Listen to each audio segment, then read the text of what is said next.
முருங்கை தோட்டத்தில் நாங்கள் தேனி பெட்டிகள் வச்சு அந்த பூக்கள்ல இருந்து மட்டும் நாங்கள் தேன் எடுத்து சேகரிக்கிறது தான் முருங்கை தேன். ஒரு 5000 ஏக்கர் முருங்கை தோட்டம், ஒரு வரப்பிரசாதம். தேன் வாங்குறதுனாலே இன்னைக்கு மக்கள்கிட்ட ஒரு பெரிய தயக்கமும் ஒரு பயமும் இருக்கு.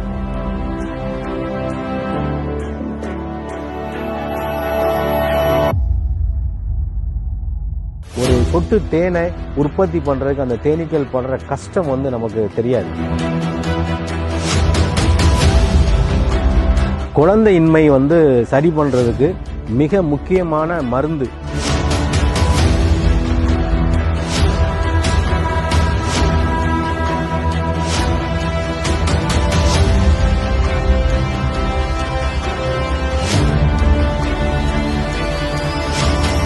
ஒரு சொட்டு தேனை